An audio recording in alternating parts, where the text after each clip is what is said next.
Hello friends, welcome back to my YouTube channel. कैसे हैं आप सब? आई होप आप सभी अच्छे होंगे और आपकी जो प्रेगनेंसी जर्नी है काफ़ी अच्छी चल रही होगी। आज की इस वीडियो में आप लोगों के साथ शेयर करूंगी बेबी बॉय के एंड बेबी गर्ल के ऐसे सिम्टम्स जो कि बड़े बुजुर्ग महिलाओं का कहना होता है।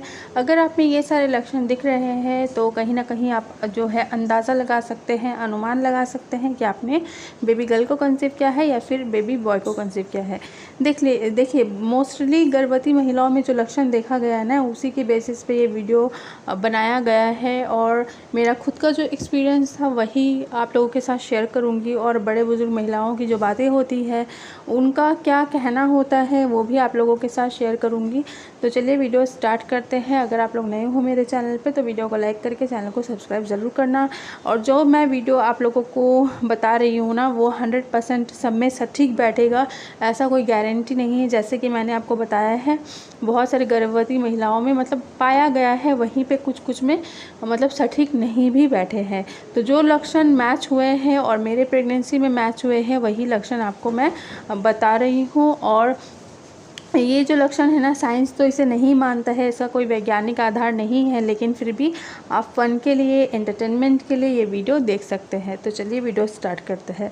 तो देखिए, जो पहला लक्षण होता है ना, बोला जाता है, ओल्ड वाइफ्स की जो बातें होती है, अगर आपके कमर में पेन बना रहता है, जैसे 8वें 9वें महीने में आपको मीठा मीठा दर्द रहता है कमर में, मतलब निचले हिस्से में, और लोअर बैक पेन जिसे हम कहते हैं, अगर वहाँ पे अगर आपको पेन बना रह रहा है तो इससे आप काफ़ी हद तक जो है अंदाज़ा लगा सकती हैं कि आपने बेबी बॉय को कंसीव किया है।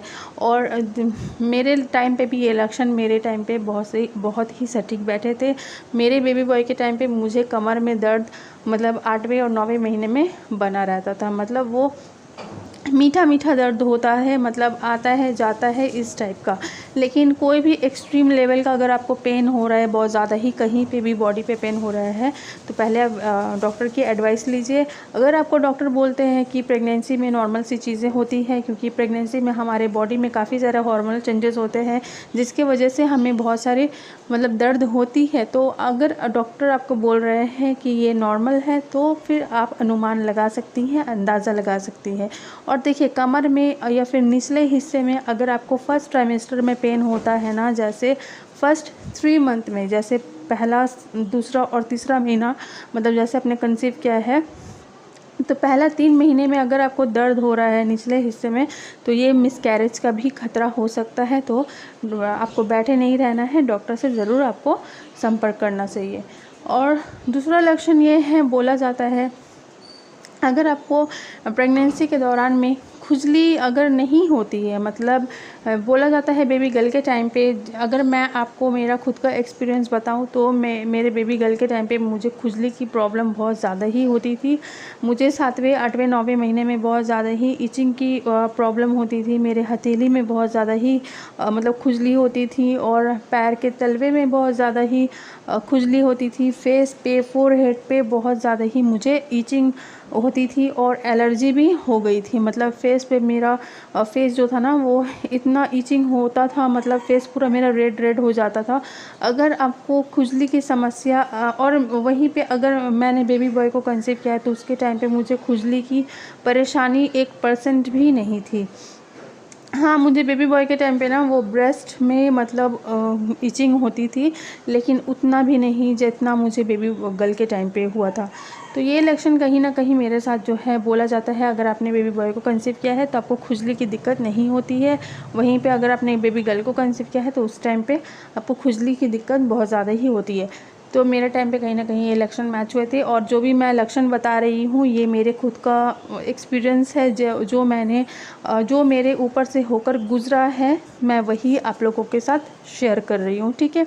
और मैं ये भी चीज़ क्लियर कर दे रही हूँ कि सब में ये लक्षण सटीक बैठे, सही बैठे, ऐसा ज़रूरी नहीं है। क्योंकि जब मैं प्रेग्नेंट थी तो काफ़ी महिलाओं ने, जैसे ओल्ड लेडी जो होती ना, बड़े बुजुर्ग, काफ़ी महिलाओं ने मुझे भी बताया था कि तुम्हें ये होगा वो होगा। तो उनके जो बातें थी ना, काफ़ी हद तक मैच हुए थे। वहीं पे कुछ उनकी जो बातें हैं मैच मेरे साथ मैच नहीं हुई थी।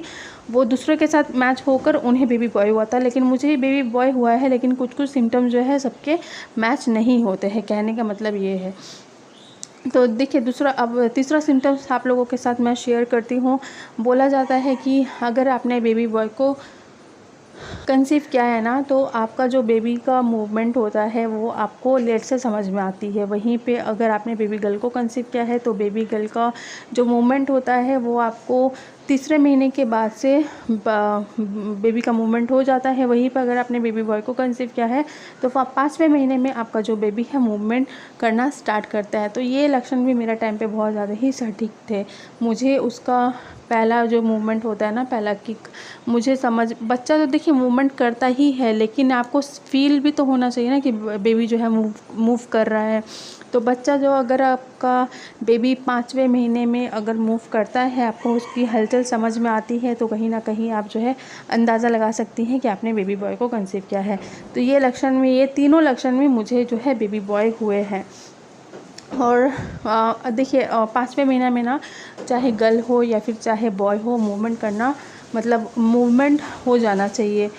अगर 5वां महीना गुजर गया है फिर भी मूवमेंट नहीं हो रहा है तो आपको डॉक्टर को बताने की ज़रूरत है। और बहुत कोई ऐसे भी क्वेरीज होती है कि हमें, जो लोग फर्स्ट मॉम है ना, उन्हें समझ में नहीं आती है कि हम कैसे समझेंगे कि ये गैस का बबल्स है या फिर बच्चे का मूवमेंट है, क्योंकि गैस का बबल्स में और बच्चे का जो मूवमेंट होता है ना, उसमें ज़्यादा डिफरेंस नहीं रहता है। तो आपको डिफरेंस कैसे करना है ना, मैं बता रही हूँ। देखिए, गैस प्रेगनेंसी में ना गैस बनती है, ये नॉर्मल सी बात है, लेकिन गैस का जो प्रॉब्लम होता है ना वो आपको डेली होगा ऐसा नहीं है। लेकिन बच्चे ने एक बार अगर आपको किक कर दिया, मतलब आपको बच्चे की किक हलचल एक बार समझ में आ गई ना, तो हर बार ही बच्चा आपको सेम तरीके से किक करेगा। मतलब आपको फील होगा कि हाँ बच्चा किक कर रहा है। लेकिन गैस का जो बबल्स है ना, आपको सारा दिन में तो नहीं होता है और डेली तो नहीं होता है। हो सकता है 2 दिन के बाद, 3 दिन के बाद आपको वो गैस का बबल्स हो, लेकिन बच्चे की मूवमेंट एक बार आपको फील हो गई तो आपका जो बच्चा है वो हमेशा ही आपको किक करेगा 5 महीने के बाद से। तो आपको ये नहीं सोचना है कि मुझे बेबी बॉय है तो लेट में मूवमेंट करेगा तो मैं बैठी रहती हूँ, मैं डॉक्टर को नहीं बताऊँगी, ऐसा नहीं करना है। आपका 5 महीना हो जाने से, गर्ल हो या फिर बॉय हो, मूवमेंट हो जाना चाहिए बच्चे का, क्योंकि कभी कभी खतरे की घंटी भी हो सकती है। अगर 5 महीना गुजर गए हैं, अगर आपका बेबी प्रॉपर वे में मूव नहीं कर रहा है, आपको समझ में नहीं आ रहा है, तो आपको डॉक्टर को बताने की ज़रूरत है। और देखिए 5वें महीने में बच्चा उतना भी एक्टिव नहीं होता है कि आपको मतलब बहुत ज़ोर ज़ोर से समझ में आएगा। उसका जो होता है ना, वो 6 महीने में आपको बहुत बच्चा जो है एक्टिव हो जाता है 6 महीने के बाद से। लेकिन 5वां महीना में वो किक करेगा ना, आपको समझ में आएगा कि हाँ बच्चा किक कर रहा है। तो ये थे मेरे कुछ लक्षण। और देखिए, वीडियो बनाने का मतलब ये नहीं कि मैं जेंडर को लेकर भेदभाव कर रही हूँ, और मेरा चैनल कोई भी किसी भी डिस्क्रिमिनेशन को नहीं मानता है। ये आप जब 9 मंथ प्रेग्नेंट रहते हो तो काफ़ी सारे आपके मन में ना इच्छा मतलब हो जाती है कि मैंने क्या कंसीव किया है, मुझे गर्ल होगी या फिर मुझे बॉय होगा, मैं किसके लिए शॉपिंग करूँगी, मेरे बेबी का मैं नाम क्या रखूँगी। तो इसी तरह आप ये भी सोचते हो कि मुझे गर्ल होगी या फिर बॉय होगा, ये नॉर्मल सी बात है। या फिर उन्हें बॉय हुआ है तो मुझे भी बॉय होगा, ऐसा नहीं है। आपको इसी सिम्टम्स में गर्ल एंड बॉय दोनों ही हो सकता है। तो चलिए, आज के लिए इतना ही। हो सके तो आपको अगर वीडियो पसंद आती है तो प्लीज़ चैनल को लाइक एंड वीडियो को लाइक एंड चैनल को सब्सक्राइब ज़रूर करना। मिलती हूँ आप लोगों के साथ नेक्स्ट वीडियो पे, तब तक के लिए bye bye guys, take care.